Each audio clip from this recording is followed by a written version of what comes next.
As a preliminary matter, this is Brian Sullivan, Chair of the Affordable Housing Trust. Permit me to confirm that all members anticipated on the agenda are present and can hear me. Penny Dye? Aye. Rima Sherry? Aye. Brooke Moore? Aye. Allison Mitchell? Aye. Staff, when I call your name, please respond affirmative. Tucker Holland? Here. Ken Bogran? Here. Eleanor Antonetti? Here. I don't believe, as far as anticipated speakers on the agenda, Mr. Kennelly, I believe is the only one on the agenda. Is that correct? Here. Great. And we have members of the public that have joined the meeting today via Zoom. Howard Dickler. Hello. Ann Kuspa. And Mickey Perry. Hi.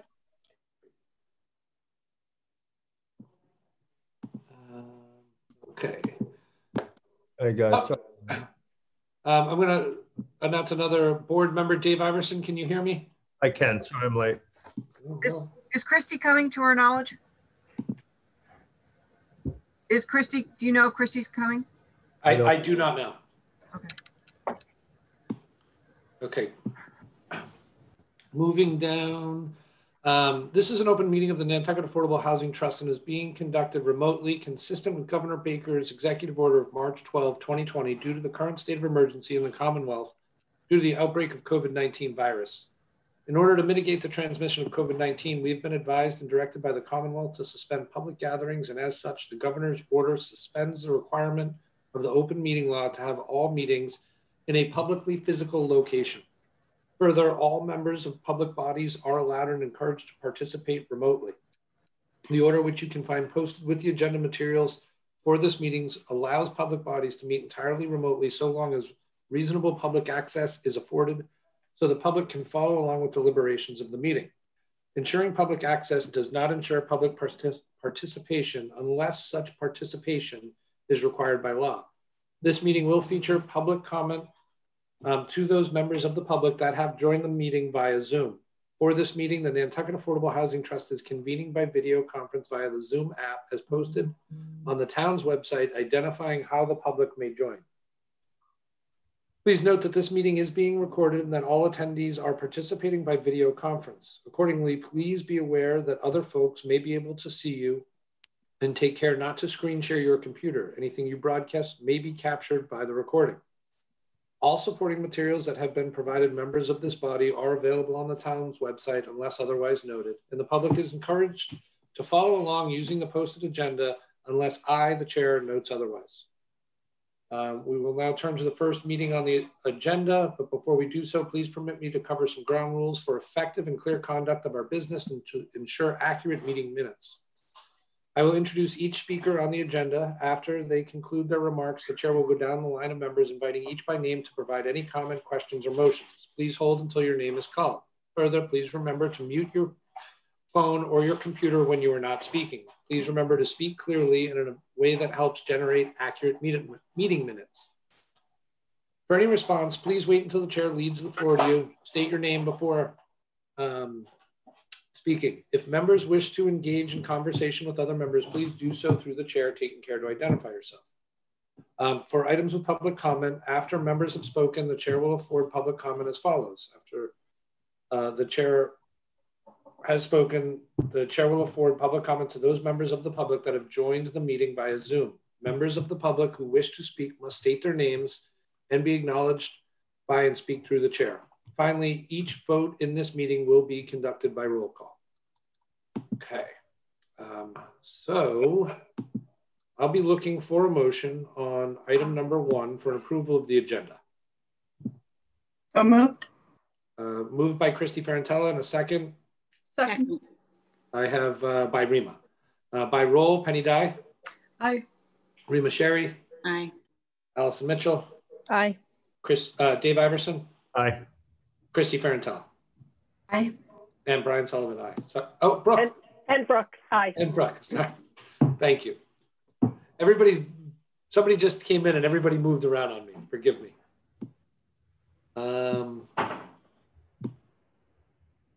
As a note, Eleanor, are you watching the little hands in case people have comments? I'm not sure where to watch that from. If you can notify me, it's not on my radar. Well, actually, I'm going to ask Ken or someone else because I got to take minutes to control the screen. It's kind of, I don't want to be letting you down if I can't do 5 things at once. Got it. I will try, but I just keep my eyes open for that, Brian. All right, Tucker, I'll keep an eye on that for me. Thank you, Tucker. Thank you. Appreciate it. Moving to item number 2, the approval of the minutes from the January 5th meeting. So moved. Anyone have any comment? Rima? No, I don't have any comments, but I make a motion to approve. And a second? Second. Second from Christy by roll. Penny Dye? Aye. Rima Sherry? Aye. Allison Mitchell? Aye. Dave Iverson? Aye. Christy Ferrantella? Aye. Brooke Moore? Aye. And Brian Sullivan's an aye. Item number 4, we have a Covenant Formation Assistance Program application for 4 Hull Lane for Juanita and Junior. Tucker, do you want to start with this and our Juanita and Junior here? I will let Ann speak to this. Okay, great. So we'll open the floor to Ann. You're working with them through the application?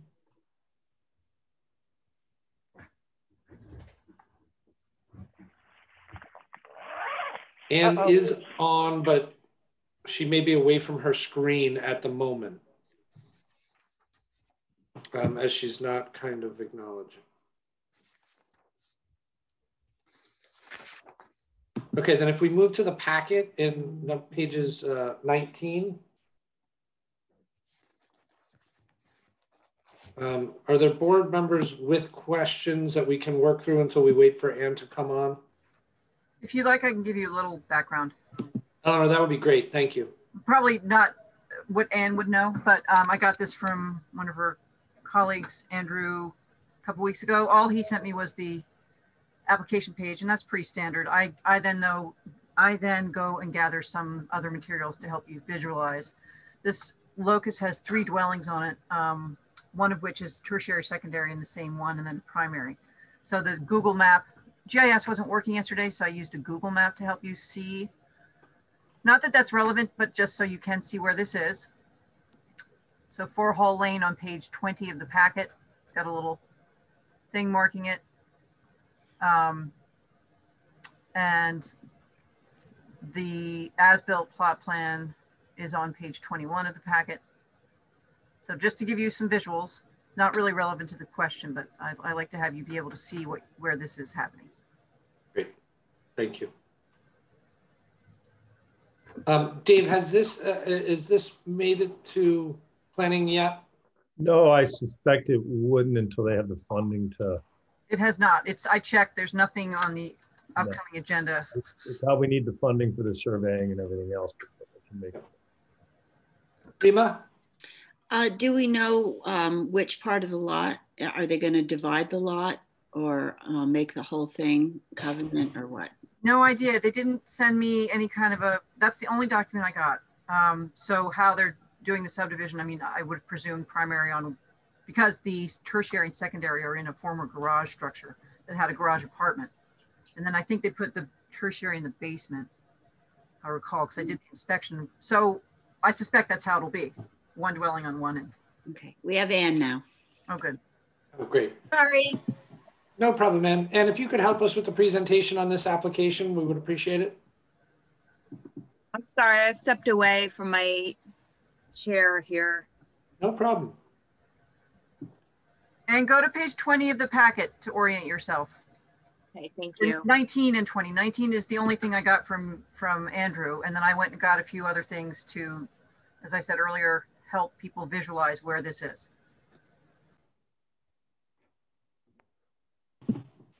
This might take me a minute. I'm sorry to disrupt the meeting here. Go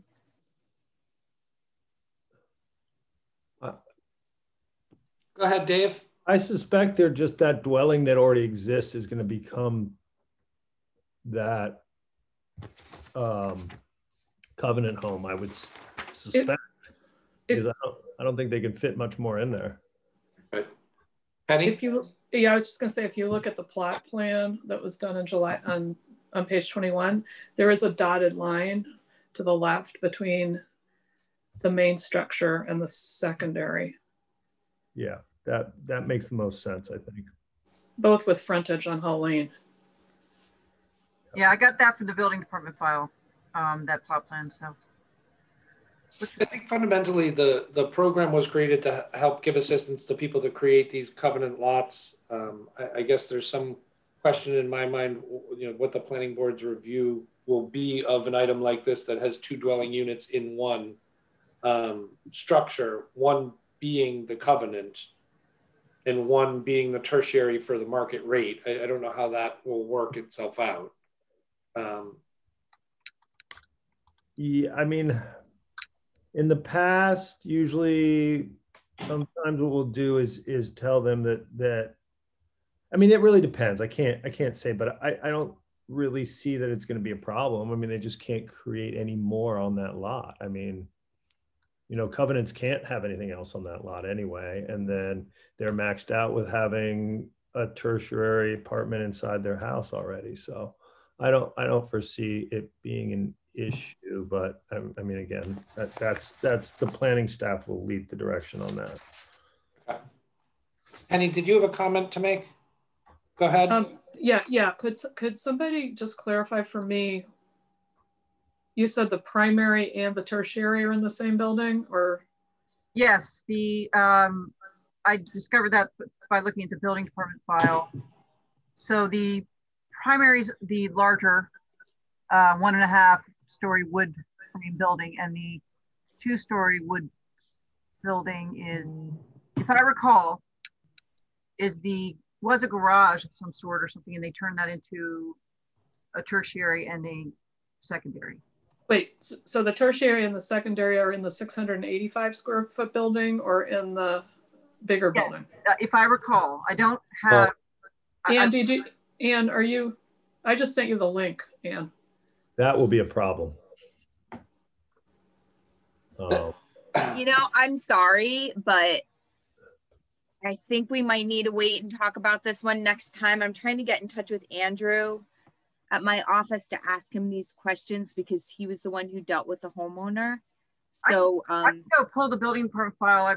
There was a letter in there from Marcus that clarified what was what. If you give me 10 seconds. If you don't want to wait, we can punt it to February. Should we just, I hate to push this off for a month. Can we just move on the agenda and then take this up out of order? That would help a lot. I'll be back to you quickly with all the answers. Great, thank you, Anne. Great, so we'll leave this item open for future discussion and move on in the agenda. Let me just scroll back to the top of the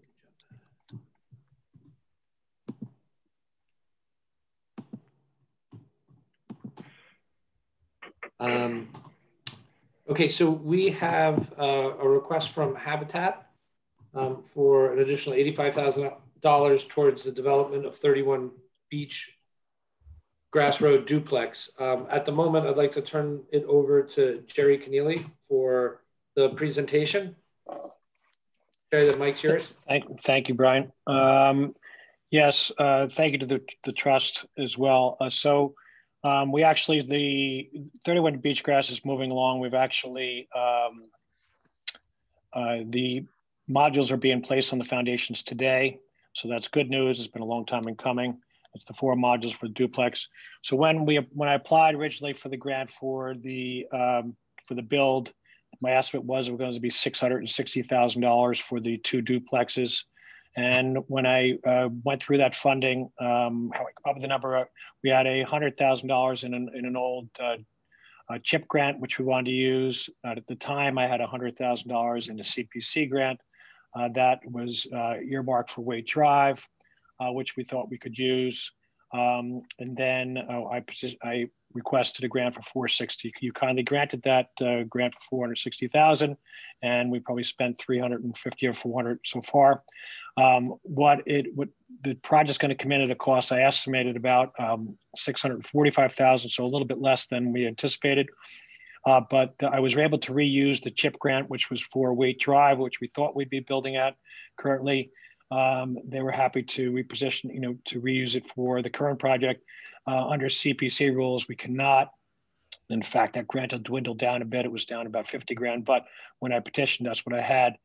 So I'm going to be short about $85,000 at the end of the project, which will be right when the homeowners are moving in, probably in the last bills that I get, to make up to the 645. So we're asking to help us complete this, to get these homeowners in by May, and we're just a little bit short in the funding. Understand the rules of the grant to the CPC at the time, which are fair. They can be reused at another date for if and when we ever get to work on Waite Drive. We are currently, thanks to your help as well, we are currently working over at Benjamin Drive, where we're going to be putting 3 shy listed homes on starting. The lot's been cleared, and that'll be work over the next 18 months that's going on now. So very busy, very exciting, but a little short of cash.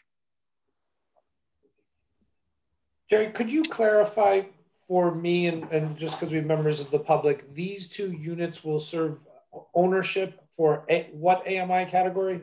Yeah, the AMI category. Well, we only service 80 and below. These happen to be somewhere between 50 and 60. Great. Now, these are not shy listed homes due to we had problems, and we selected these groups. It's been ongoing for years. We selected these groups about 4 years ago. We didn't go through the exact DHCD selection process, which we've now revamped, and we're working with the DHCD to guarantee all the future Habitat homes are going to be shy listed. These are probably I think they're 55 or 60%. It's Richard Hoshu runs a haircutting establishment in the island, and the other one's Evelyn Dwyer. They each have 1 child, and they're very excited about just moving in hopefully late April, May. Great, thank you, Jerry. Board Sure. members, are there questions from the board for Jerry? Okay, I'm seeing none. Tucker, do you have any comments for us?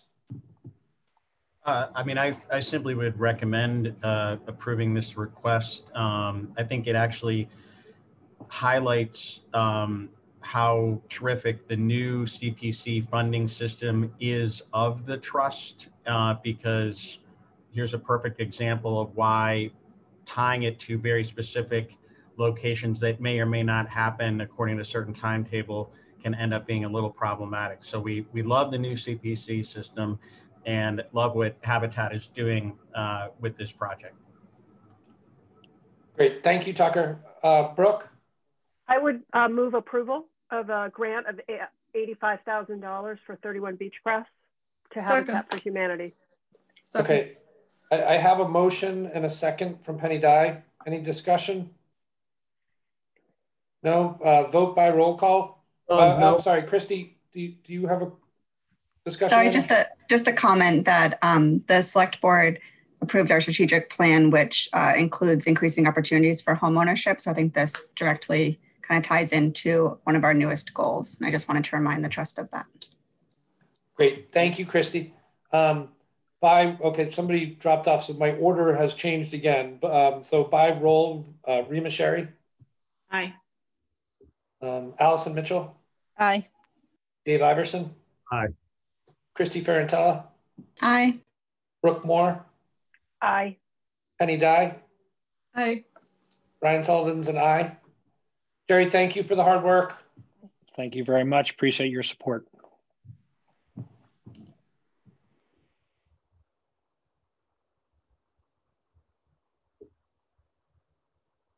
Okay, so moving to the next item on the agenda, we have item number 5, the HPP or Housing Production Plan update. Tucker, is there information you want to provide to the board?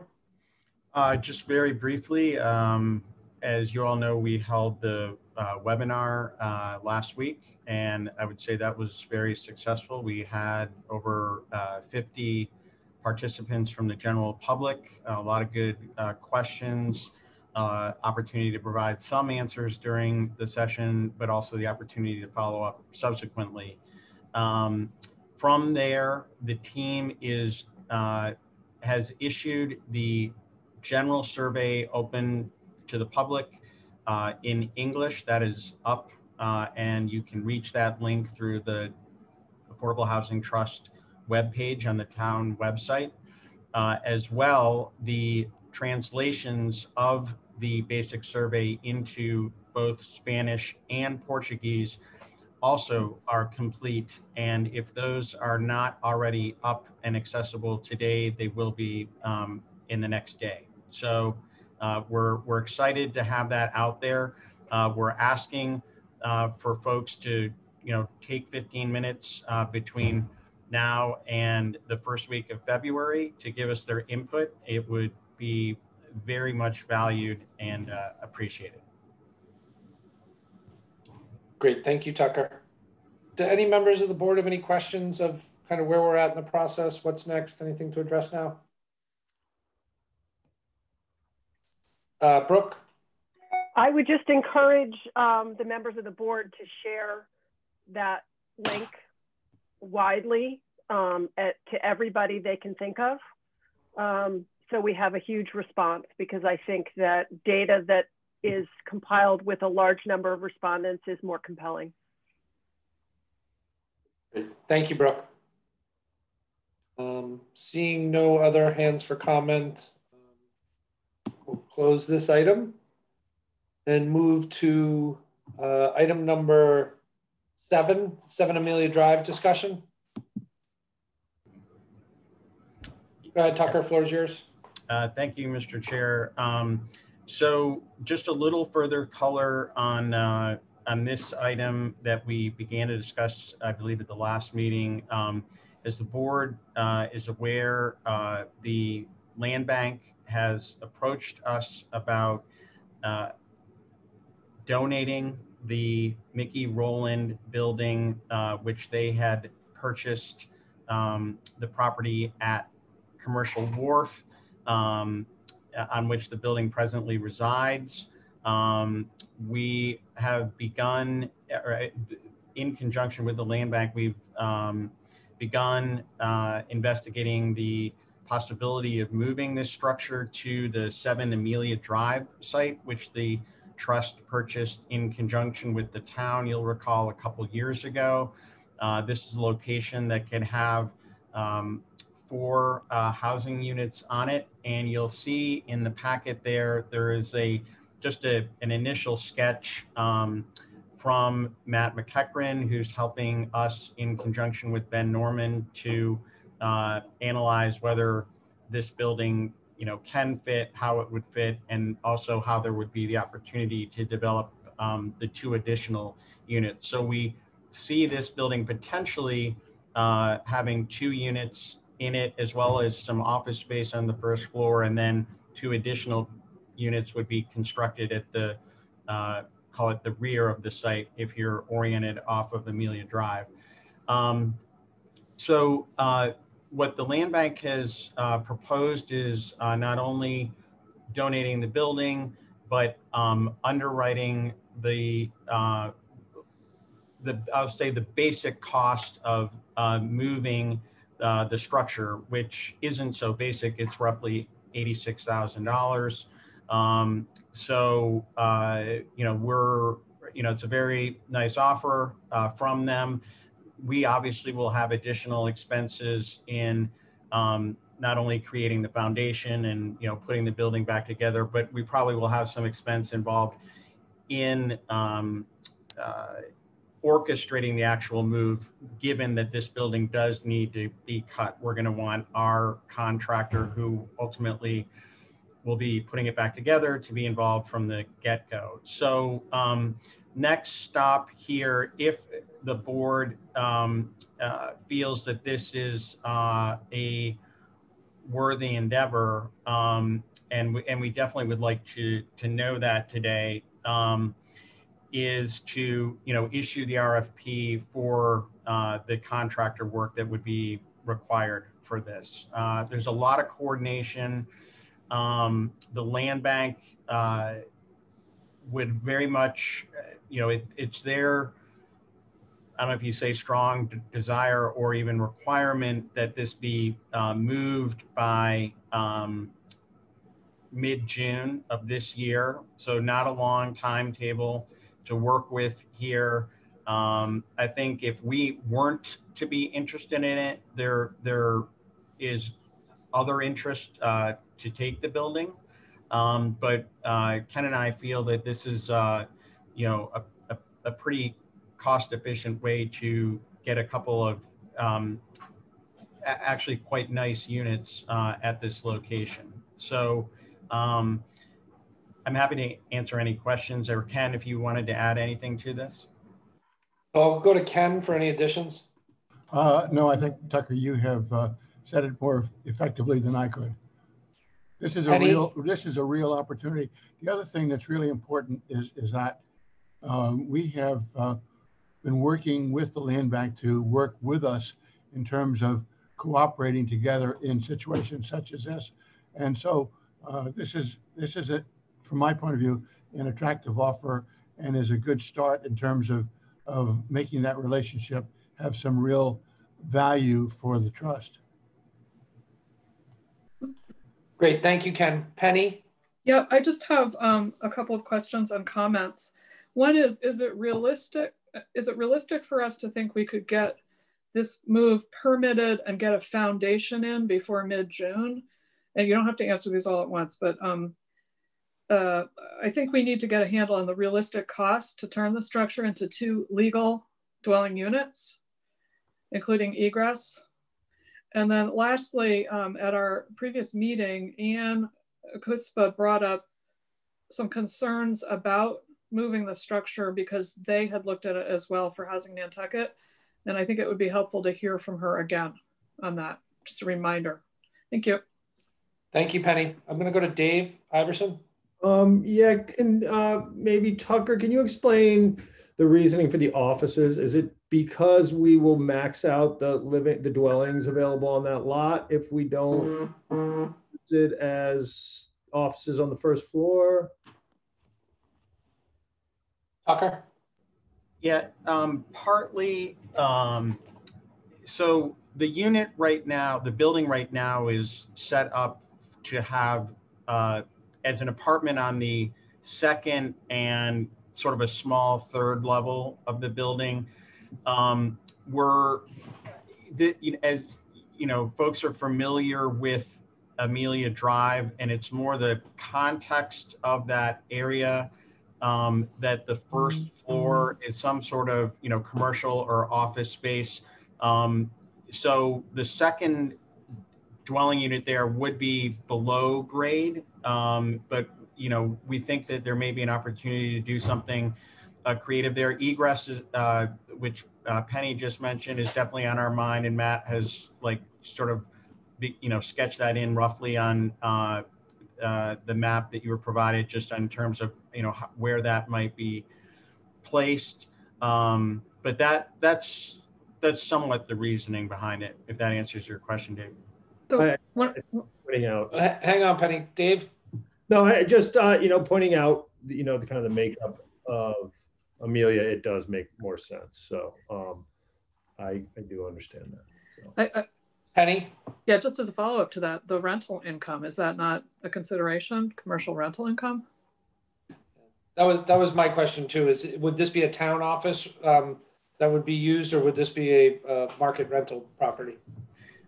So I think that the answer to that is TBD, but in either case, I would think that there was some kind of revenue coming to the trust as the creator of the property.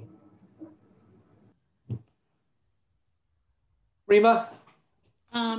If we couldn't get a foundation, and it'd be a big foundation because it's going to have a unit in it with egress, is there an opportunity to possibly park the pieces somewhere on a Waite Drive lot, a nearby lot? Because I know sometimes, in the past when the town has moved houses and hasn't had the space ready, they just kind of plunk it somewhere else for the time being. So that might be something to look into, since we have all that wait, drive, nothingness going on. Great point. My only concern, I think that's a great idea. My concern with the idea is a doubling of the cost to pick it up and move it again. But to be considered. Rima?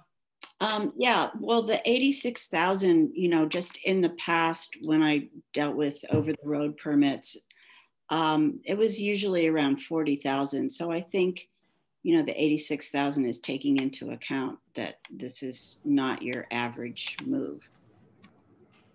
It's also taking into account prevailing wage as well.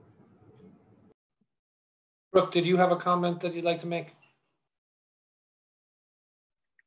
Yes, following up to Rima's, there may be room on that lot to park it on one end while they dig the foundation on the other end, just as a point. And so it's not really being moved twice. And then one thing that I hadn't thought of in this is the possibility of making the first floor a dwelling and putting the office space in the lower level, as opposed to putting, you know, subterranean housing that it would be offices that would be subterranean with big egress, you know, windows and so forth, so that it's just people who are working 8 hours a day as opposed to people living there. So that might be an alternative to consider with the designers. And I do love the mix of commercial and residential that you know, we talked about that when we acquired this lot as being the ideal use for that, anything we did there. So that's it.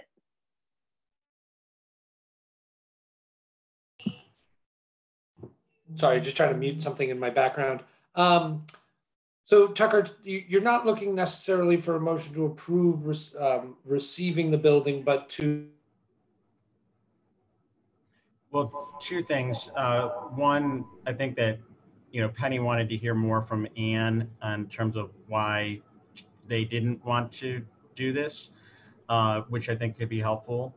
You know, and then depending on folks feeling from that, I mean, it's important to know if we don't want to do this, like, because then there are others who have said they do want to do it and they would take the building.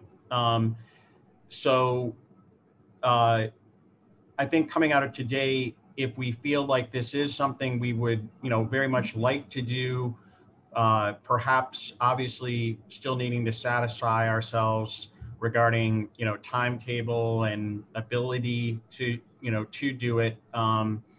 But I can say, you know, Toscana has provided a cost to the land bank to, you know, to do it. And so if you want to keep going, we need to know that. If you don't want to keep going, we really need to know that. Thank you, Tucker. I think a couple people, Anne, if you wouldn't mind weighing in, have asked for your feedback based on how you've explored it.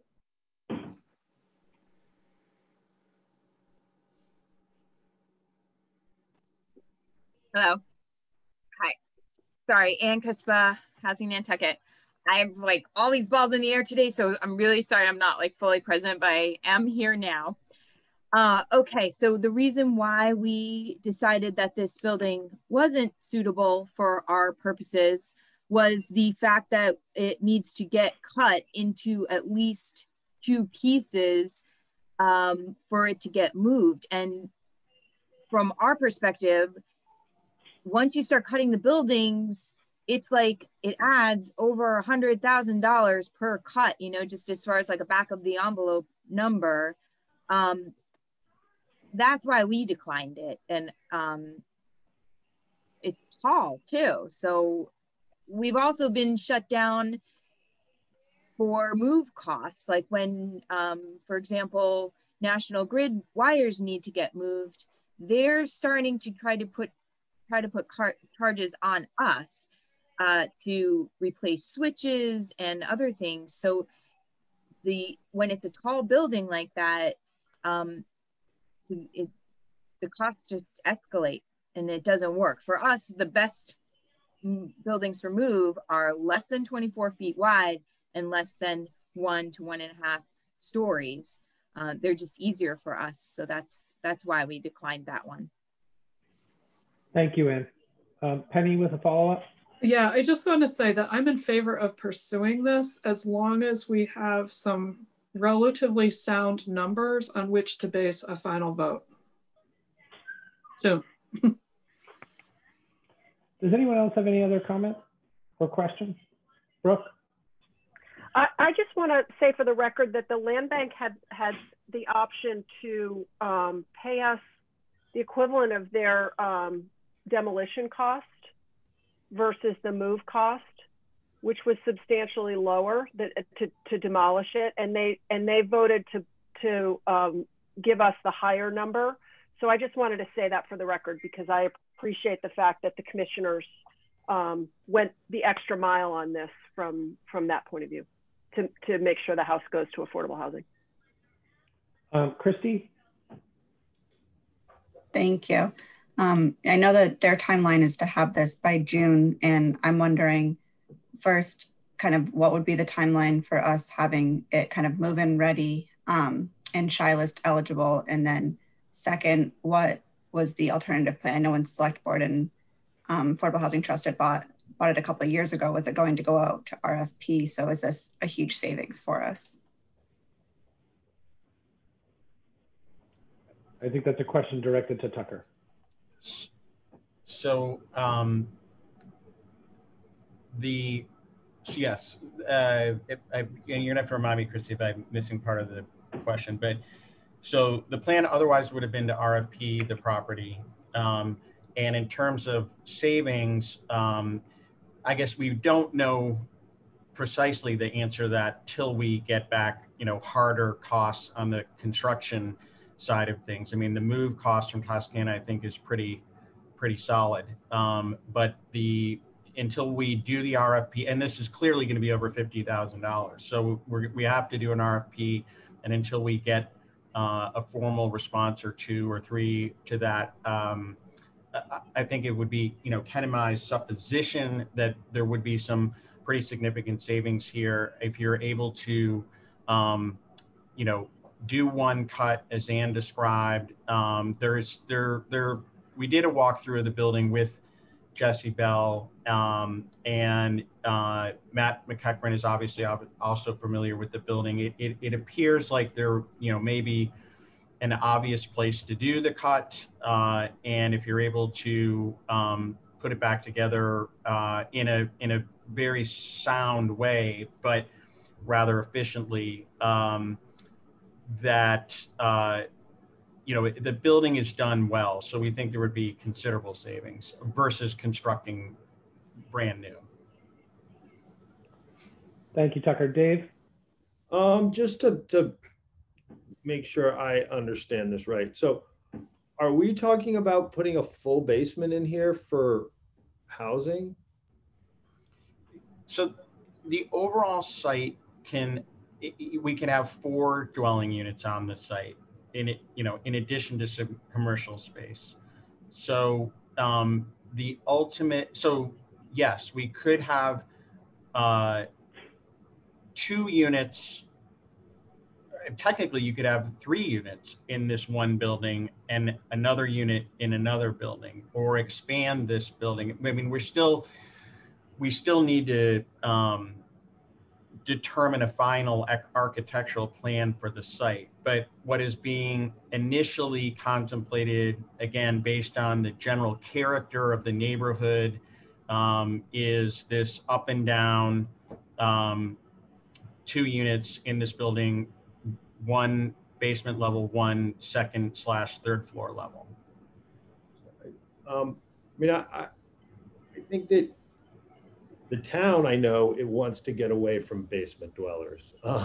So I just, what would we save by not putting in a full basement, and could that money be used to expand the building on the other part of the lot to accommodate more units is my question. Just, again, a numbers thing that we should look at, I think.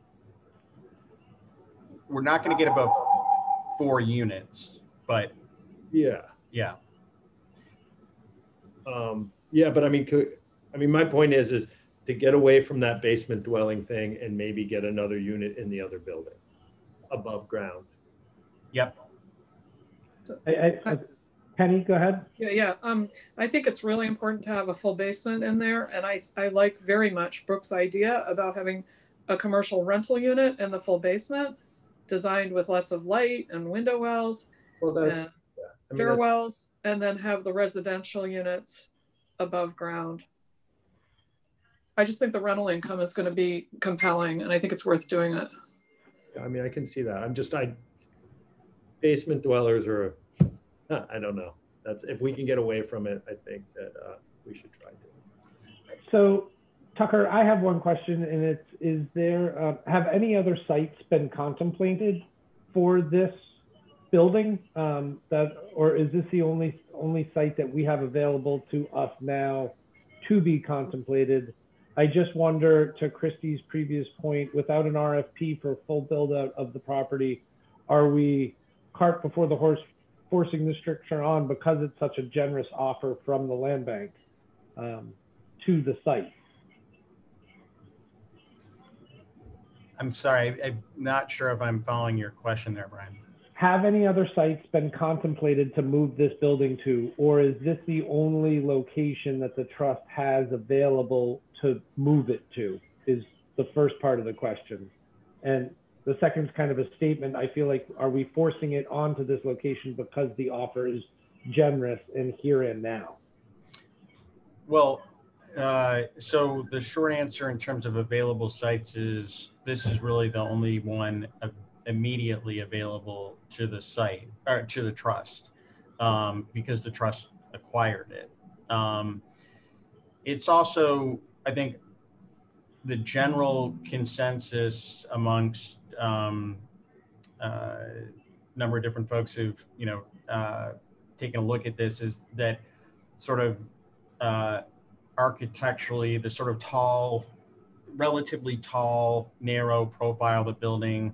Again, presently the commercial first floor orientation, seems to fit the Amelia Drive vernacular well.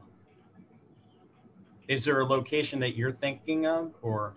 I didn't know if there was anything on Waite Drive available, or Tacoma as a freestanding house, or house with a lower level apartment. I worry about losing some opportunity of 4 dwelling units the way that this property is zoned. So I didn't know if there was something that fell into more of a residential zoning. So no, I don't have an answer for you about another site that we have available to us. I don't know that we do. Christy? Thanks. You might have just answered it, but to clarify, if we didn't do this structure, how many units could we possibly do at 7 Amelia? 4. And then this is going to give us 2. With more room to build in the future, another 2-unit structure. Okay. If I read that plan correctly, Tucker, yes, there was enough parking in that layout. Rima? Could we go forward with an RFP so we can start to look at numbers, and then after we have numbers, make a final decision then? Is that feasible at all? Yeah, I mean, so today, really want to know whether this is or is not something that you feel has merit pending, the confirmation of numbers. But so we need to know today in order to put the RFP together to issue that. And to be clear, the numbers that are important to the board are per unit development cost, and then potentially the rent income to offset any costs if a commercial unit is created. Right, and that's one of the things that I think was,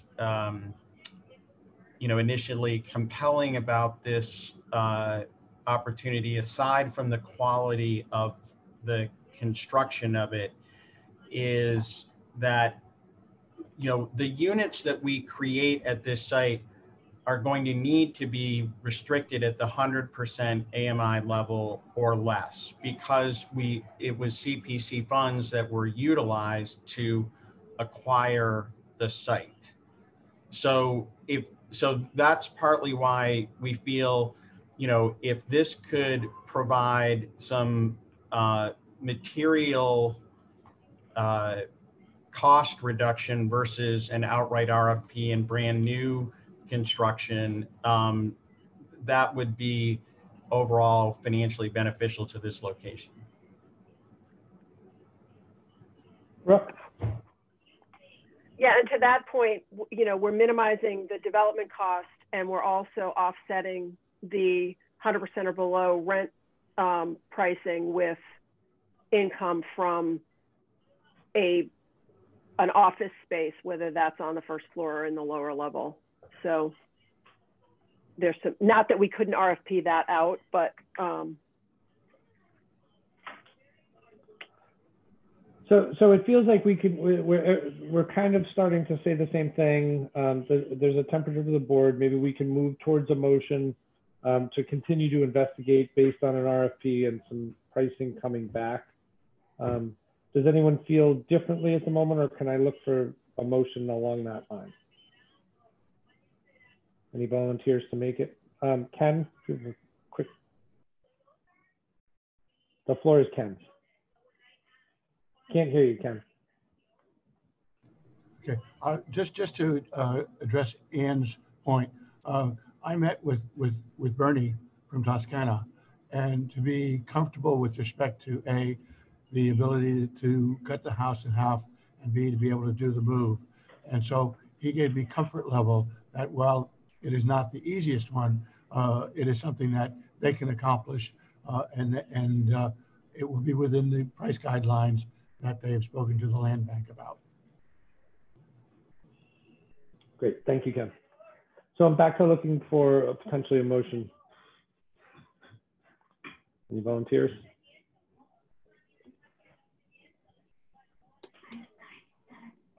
Rima? I make a motion that we go ahead and create an RFP for the development of this building on Amelia Drive, possibly with two alternatives as far as the lower level as either an office or a dwelling unit. Does that cover it? Staff? Okay, great. Penny? Yeah, I'll second the motion. So the motion's been seconded by Penny Dye. Any questions, comments on the motion? Seeing none, by roll call, Rima Sherry? Aye. Allison Mitchell? Aye. Dave Iverson? Couldn't hear you, Dave. Aye. Christy Ferrantella? I think that was an aye. Brooke Moore? Aye. Penny Dye? Aye. And Brian Sullivan, aye. Great. Thank you to the Land Bank for bringing us the opportunity and the generosity in working with us to do it. Ann Kuspa, is this on this item or is this something on the next item? Well, I just wanted to circle back about the Covenant Formation Assistance Program application. Okay, if we can hold on that for one, do you have are you on a schedule? I mean, of course, yes. I'll hang around. Yeah, I just want to be present for you, but I do have a deadline. I have to work on something. Okay. So Brian, you do have Andrew from Ann's office also on now. So maybe we just want to wrap this one up. Okay, great. I don't have the agenda in front of me, so I'm not sure where we are, but if that feels right to everybody, let's go ahead and run with that. So we're back to the application for the covenant lot creation. Yep. And to you for the presentation. Yeah, I mean, I think it might be easier if I share the screen as far as like taking a look at this. Does that make sense? I'm okay with that. Eleanor, does that work for you? Yes, thumbs up from Yes, Lana. she's Okay. okay. Okay. Yep. So go ahead, So Em. then, yeah. So basically what, let me just bring it up here real quick.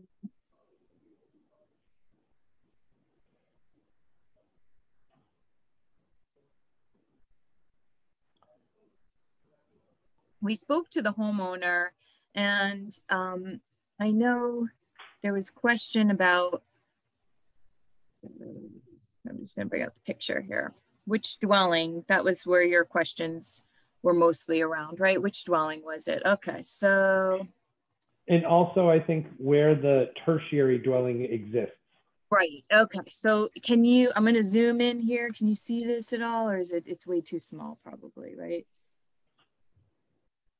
Can you see that okay? Sure. Yeah, good enough. All right, so you've got this here is what I'm circling with my mouse there. That's the main dwelling, so that will remain the main dwelling. Then this is a converted garage structure, this other structure here.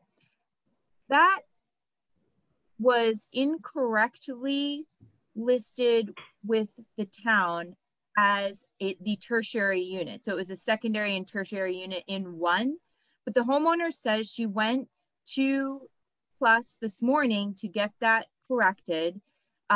Apparently the upstairs is a 2-bedroom unit and the downstairs unit does not have a kitchen in it, but has a sink.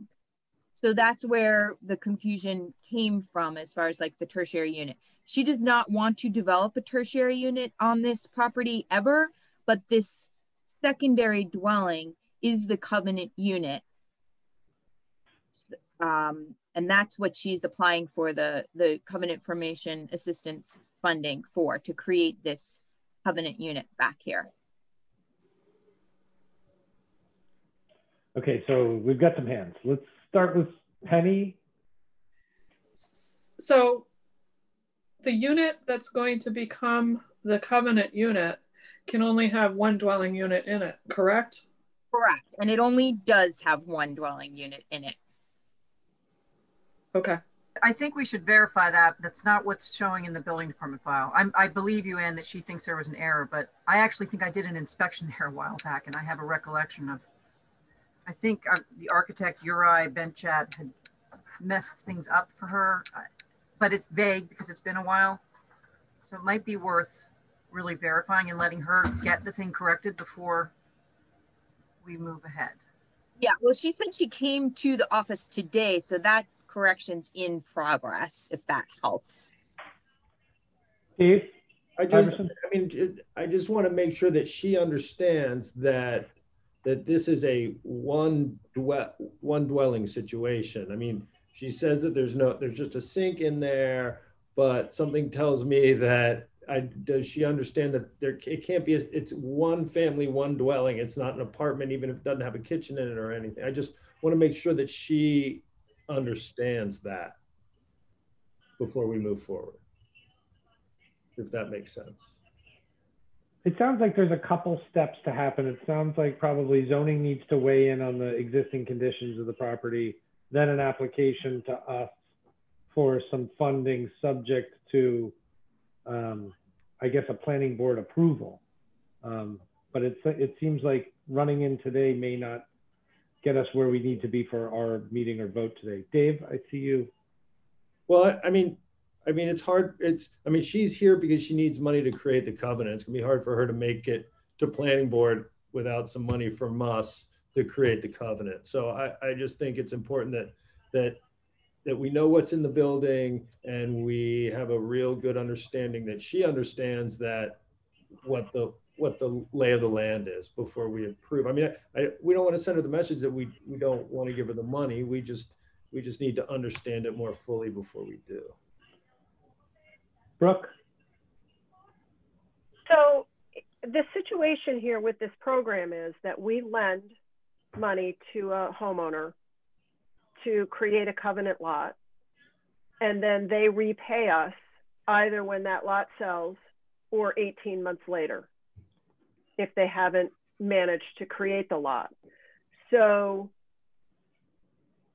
fundamentally, the homeowner, by accepting this loan, is assuming some risk that that money will be expended and no lot will be created. And so I think it's in her best interest to have a better understanding that her lot is available for a covenant as, you know, as it's built out.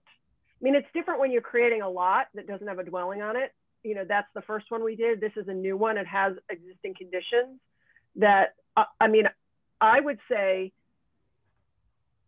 we want to do the right thing, but we also don't want to lead her into a situation where she spent money that then she owes us back because she's not able to create a lot because of the existing conditions. So I think she might not want us to vote on this yet until she's 100% sure that the conditions make it eligible for a covenant home. Does that make sense? It does. It sounds like we need to carry this to a future meeting with some feedback from the building department and how the file reads to help the applicant understand the existing conditions.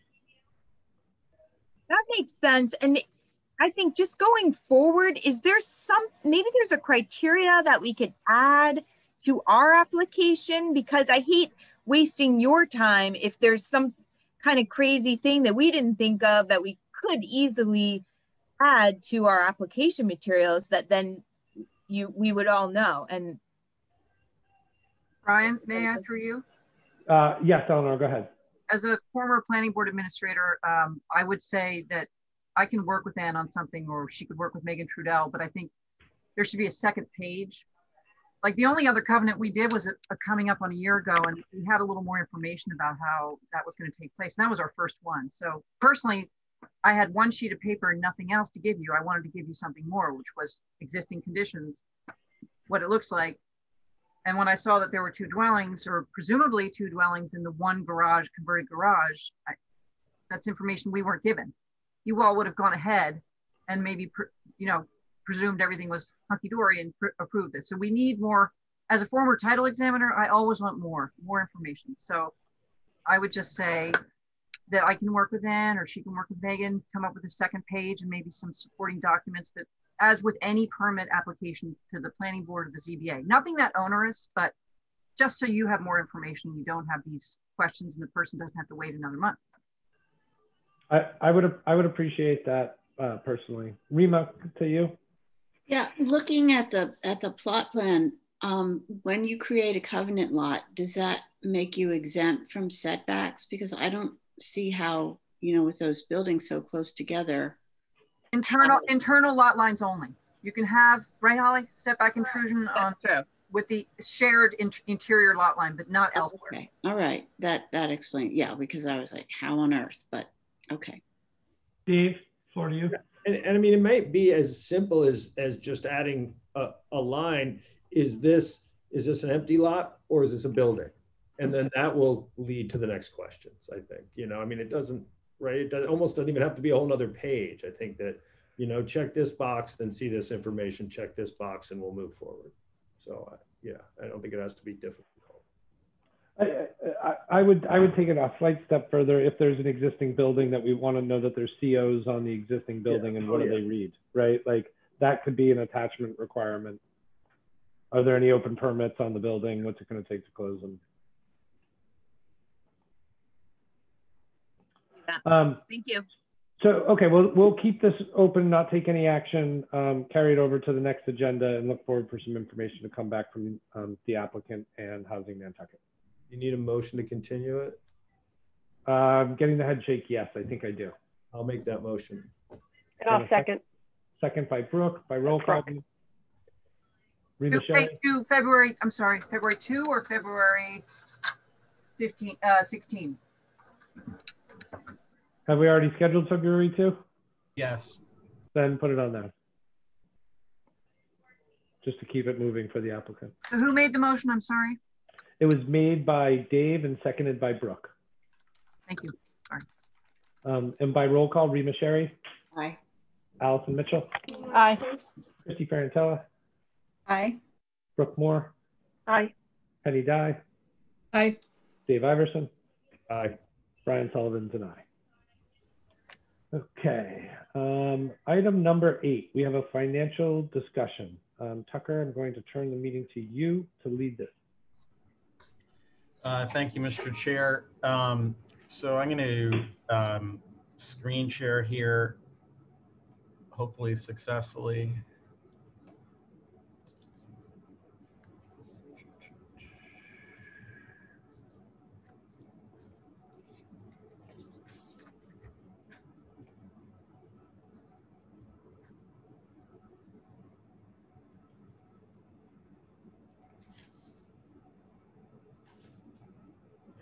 Can everybody see that?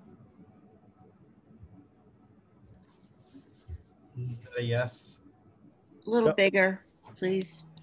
My glasses suck. Yeah, if you could, there you go. That, oh yeah. Is that good? That's great. Okay, thank you.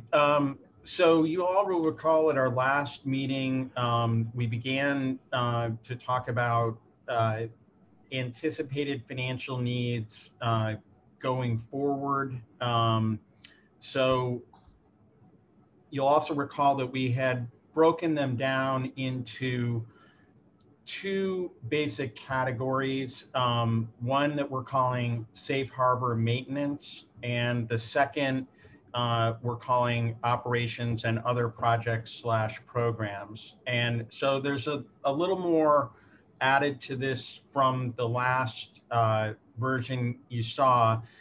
But you know, this is a bit of a dynamic exercise. You all are aware that we're working with a group including the town manager, the finance director, Christy Ferrantella is part of that group as well, Ken Bogran, town council, and the head of the finance committee, Denise Cronow. So what is different here to the last thing that we looked at, you'll recall that we had talked about, it was put forward by the finance director and that committee, if you will, committee is not the right word, but that working group that I just mentioned is,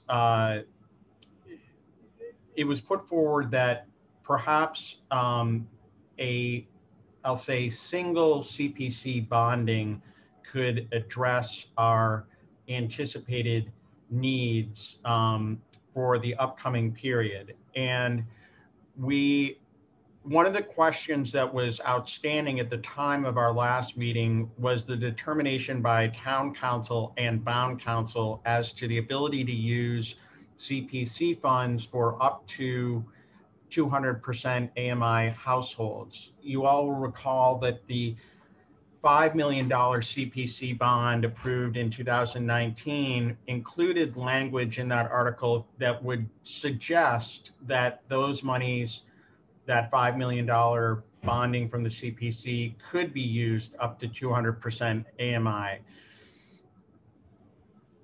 It's been determined definitively now by town council and bond council over the course of the last few days that in fact any CPC related funds must be used only for 100% AMI or less. And so just to point out, everything that we have done with that $5 million, like this was always a question in my mind, even though the article had written in there up to 200% AMI, we have intentionally been cautious in our use of all of those funds to date, so that we as the trust have never used any of them for anything above 100% AMI. So we have used the 5 million in accordance with that 100% AMI rule, if you will. So there's, you know, no issue, if you will, looking backward, but looking forward, you know, this clarification from bond counsel and town council has made it clear that we can't rely on solely CPC funding if indeed we want to serve above the 100% AMI level. So here at the bottom of the page, you'll see we've broken down our anticipated funding needs by possible applicable sources. And so what this would illustrate, or does illustrate, is that in terms of the work that we would like to do with regard to safe harbor maintenance, we anticipate using, or I should say, we anticipate that 25% of the funding would come from the CPC, because we know that 25% of whatever we do in these rental projects will be restricted at 80% AMI or less, which conforms to the CPC requirement. So in addition to that 25% in the CPC new bonding line is also 100% of the requirement for Habitat and Housing Nantucket, where again, their programs also conform to that 100% AMI level in terms of unit creation. And we've allocated each of them funding at 2 units per year over the course of the next few years, all of which would be SHI eligible. So that is what makes up the CPC new bonding item. CPC funds cannot be used operationally, so there is nothing from the rest of the budget that could be or is captured by what is in that line item. The second line item under the sources is the town budget. This is, again, this is a bit of a moving exercise, but we meet again tomorrow, that group that I mentioned. But an indication had been something on this order may be able to be worked into the town budget, basic town budget for this year. And so that would cover things like our closing cost assistance program, professional services that we utilize, consultants, lawyers, et cetera, marketing, outreach, training, education, travel, associated with the training and education, and an administrative assistant. And then again, actually you'll see that office space rental income, if you will, on the presumption that we will need a greater space for the housing office than is available. So, so that is what goes into that 470 number in 2022. Then we have broken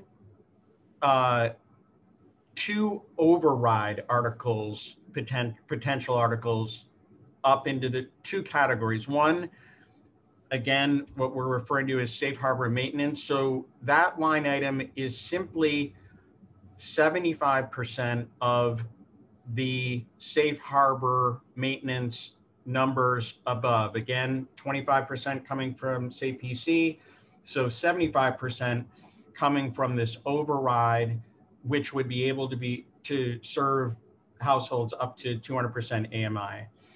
And then in override article number 2 is where we have put in a potential amount for a pilot program for shared equity / down payment assistance. So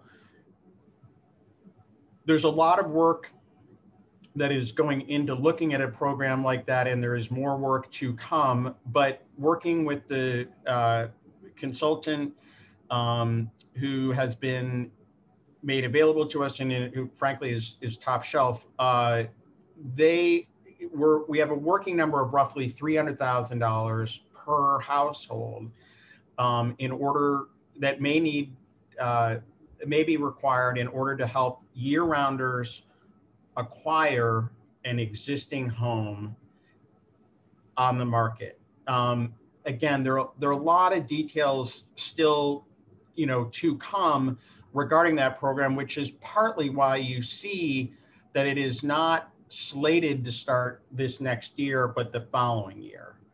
And I think that the intention, if this is something that ends up getting pursued, is that perhaps 50% of the money might come from a funding source like this, and 50% of the funds might come from private capital.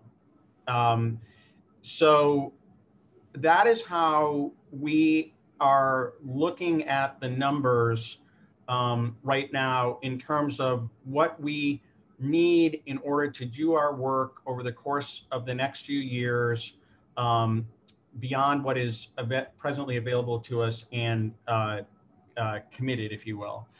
I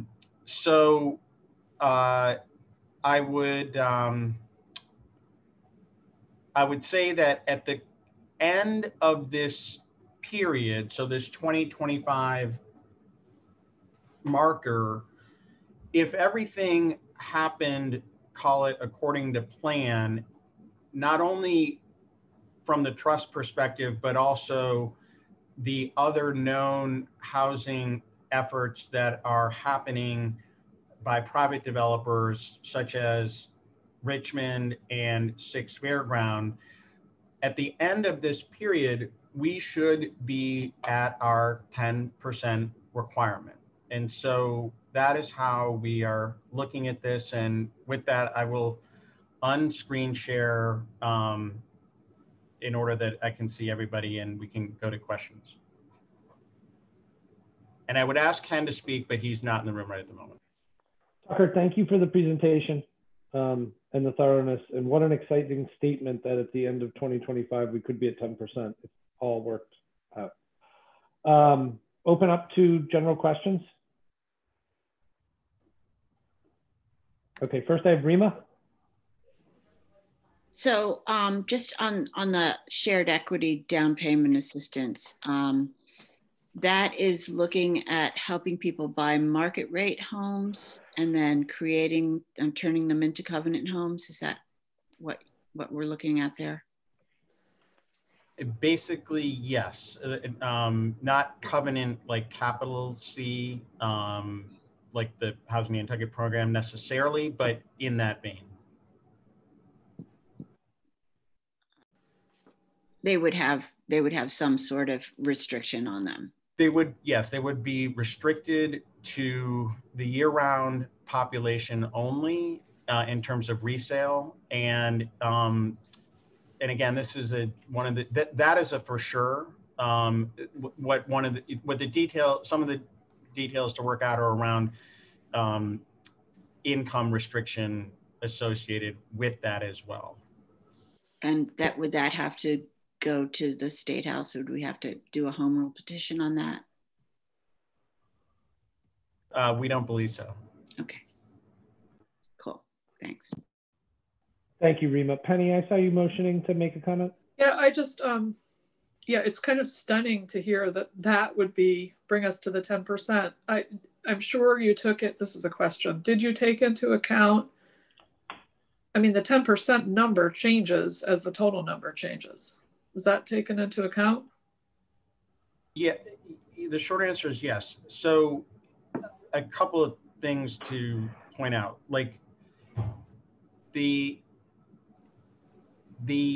units aren't necessarily going to be completely built out by the end of 2025, but they will have reached the point at which they could count toward our subsidized housing inventory and certification. It may take another 18 months to complete a given project. But in answer to your question, does it take into account the numbers changing following the census that was conducted last year? The answer is we don't know, and we won't know maybe for 12 months what our new number is, but I would, talking with a variety of different folks, including our housing production plan consultants, I think there is a reasonable possibility that our number might actually go down slightly from 490 based on the fairly dramatic turnover of historically year-round residences to either seasonal or investment buyers. And the production of new units that would have occurred by the point at which the census was done would have been fairly limited. Richmond, as an example, maybe there would be 98 units of the Richmond project that would, add to, let's say, year-round residences. But as you all know, we've lost, hundreds and hundreds of traditionally year-round homes to, again, seasonal or investment buyers. So to the best of our knowledge, we think that we will have hit the 10% if everything were to happen to plan. Thank you. Thanks, Penny. Any other questions? Seeing none from the board, I'll move to the general public. Mr. Dickler has a question. Thank you, Mr. Chairman. I just wanted to clarify the status of the two proposed overrides. Is the committee that is working on these committed to these? Is the select board committed to these? What is the exact status of these overrides?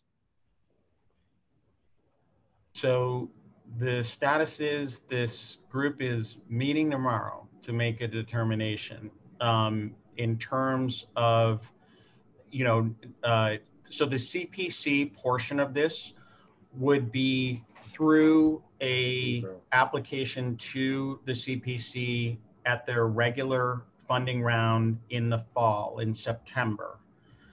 The other aspects are items that are being considered by that group I mentioned, and then ultimately the select board. And I'll let Christy add anything she thinks is appropriate.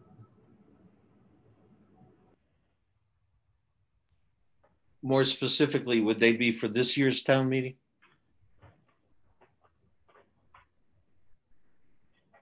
If they were recommended as presented, the bottom three of the potential sources would be for this year's town meeting. The CPC would be the following year's town meeting. Thank you. Thank you, Mr. Dickler. Any other board commentary?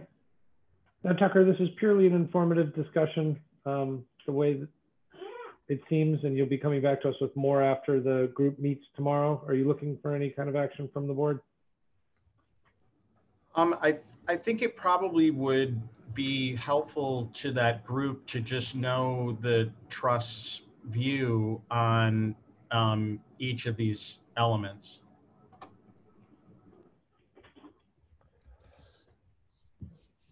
So I'll comment, and then I will have to apologize that I have to leave the meeting, and I'll be turning it over to Brooke. But I'm excited about the work that the committee, the select board, the finance committee chair, the finance department head have been working on our behalf to look towards a revenue source to get us to the 10%. Personally, I'm very encouraged about that sort of support that exists out there now at the different political levels to get us a regular source of revenue, which is obviously much needed to create results.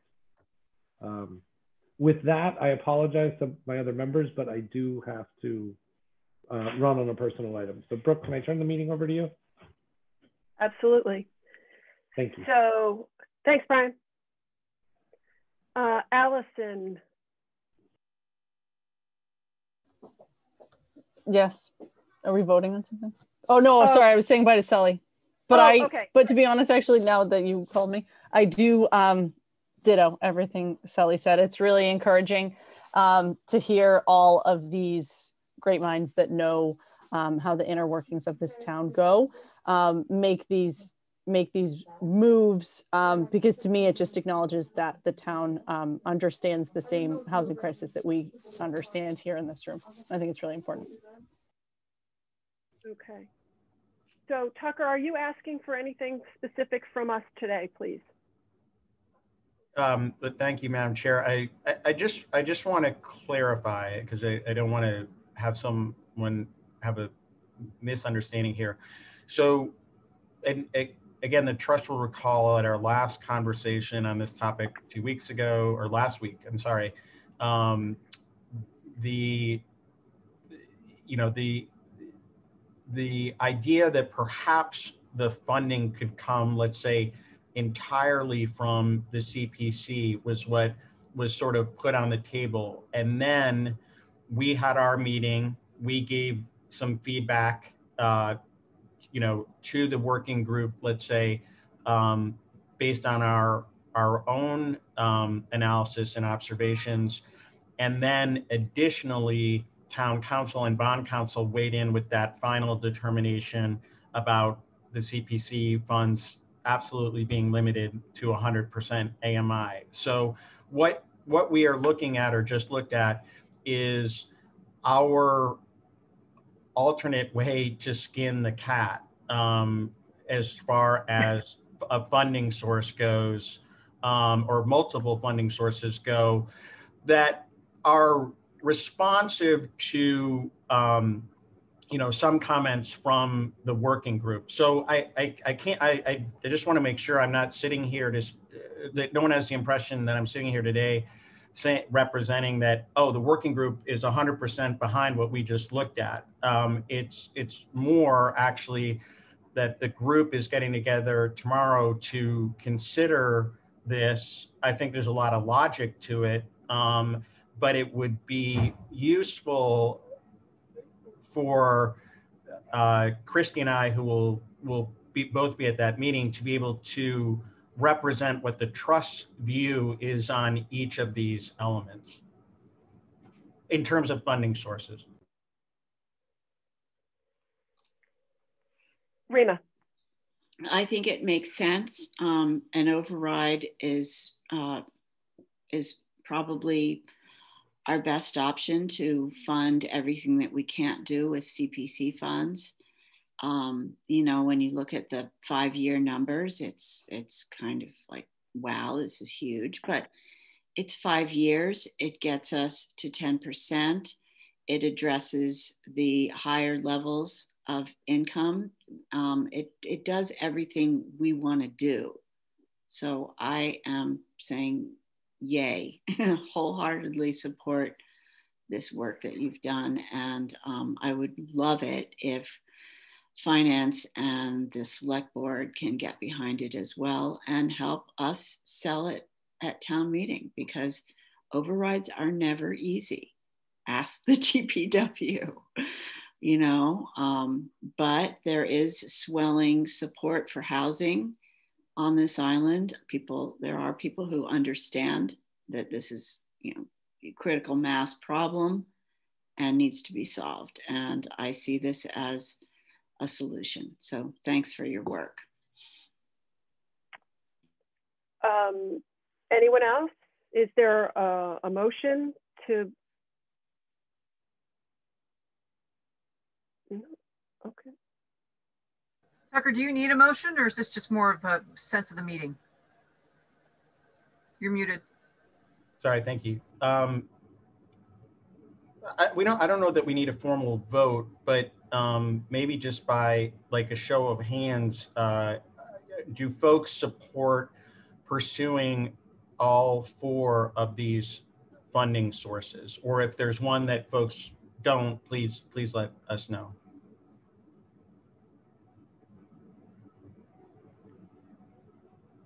So I'm seeing a lot of head nodding and hand raising, except for Dave Iverson. So I'm gonna take a poll by name, just so that it's on the record. Rima Sherry, I guess the question is there support for all funding sources? And if there's not, please state so. So Rima? Yeah, I support all the funding sources listed in this potential budget. Okay, Allie? Yes, I support all the funding sources. Dave? 100% all. Penny? At this time, I support all of the funding sources that we just discussed. And Christy? I support all of them, and I also would support asking for more from our budget, so we're not asking the taxpayers as much. And I too support all funding sources. So hopefully that's what you can take to your meeting tomorrow. Okay, hang on one second. I need to. So is that it on that topic, Tucker? Yeah, that's it for today, and we will report following tomorrow. Okay, so RFP update is the next item on the agenda. Do you have anything, Tucker? Well, you know, we had talked about issuing a new, you know, potentially a new neighborhood first type of RFP, looking for single family homes. And in light, I mean, I think you've seen in the illustration of the budget discussion over the course of the last couple of meetings that, in light of the fact that we received very limited interest from the RFP that was sent last fall, until there is a ongoing reliable revenue source, we're just not sure about if that's where we want to be putting our eggs. I think, you know, the idea of us spending, you know, $1 million to get one family into a home versus like 3 home ownership situations in the shared equity program we were just talking about. I mean, it just, I think there's some common sense to it. So we're not planning to issue a single property RFP presently at the moment. Do you need a motion to that effect to table that project? No, I'm just saying that. Please discuss. Okay, Penny. Yeah, I have a concern or question or both about the applicants who did apply in that first go round. Some of whom I thought had brought some opportunities that might be good for the community. So we, I mean, not a question of whether they're good or bad at all, but we basically were presented with 2 opportunities. One had 3 parts to it, but it was a package deal, and would have equated to roughly $800,000 to $900,000 a unit. The other one was certainly an interesting property, but it again would have ultimately equated to something on the same order, maybe even closer to $1 million per unit. So given again the limited resources we have available to us, it just didn't, doesn't make sense. Didn't make sense. One thing I didn't say during the financial discussion, but I probably should mention, is that if the group and the select board ultimately were to end up putting forward those recommendations that we just discussed, one thing it also would do is to buy us some additional time with regard to putting in place an ongoing, reliable funding mechanism. Thank you. Anything else on the RFP for single family dwellings? Scattered site things, okay. All right, hearing none, other business. Next meetings are scheduled for Tuesday, February 2nd and Tuesday, February 16th, both at 1 p.m., following our now regular twice a month schedule of the first and third Tuesdays of the month. If there aren't any issues with those dates, I would go to, oh, Penny. Yeah, I have to recuse myself. I'm not going to be able to participate in the executive session at the beginning. Okay. I'll come in. We still have a couple more items. Oh, okay. For that. Yeah. Mm-hmm. So I would ask, is there any public comment? This is the time for to speak on items not otherwise on the agenda. And as that was actually at the beginning, wasn't it? Or did I get rid of that? I'm sorry. Maybe I'm wrong. It's here on the agenda as item 11. Oh, I'm looking at the wrong thing. I apologize. So, Tucker? Yeah, we wanted to share that the governor recently signed special legislation regarding some property presently owned by UMass that we had been approached by our legislators actually in the summer of 2019 with regard to possibly being a great site for housing. And so we're pleased to be able to announce that the governor has approved this transaction, as have the UMass board and select board. So there are a lot of details to come with this, in part because this site is located at Vesper Lane, and as you all know, the hospital property is surrounding, in effect, this parcel. And so we had reached out early on to the hospital to say we'd like to coordinate on an overall plan for this area. So this isn't something that is going to get developed tomorrow morning, but it is exciting in terms of a scattered site location and the opportunity to address our ongoing safe harbor and affordable housing overall needs. And I know it's unfortunately we haven't been in position to really talk about it too much before now, as you all know. But with the governor's signature, we're pleased to be able to talk about it now. Penny? I just think we ought to also point out that it involves some existing units. It absolutely involves existing units. Thank you. Yep. Any other comments or questions? Okay, hearing no, any comments from the board on other matters?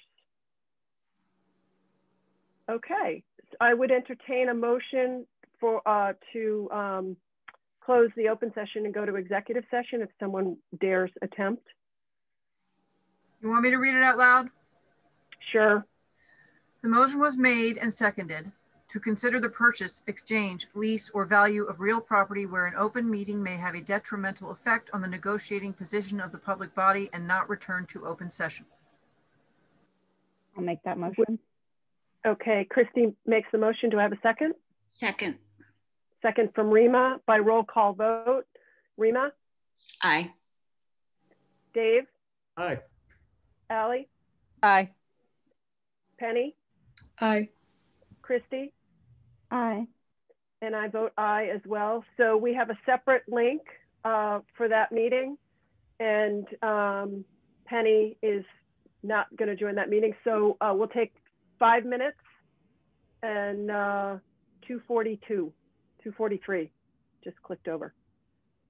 All right, see you in the other room.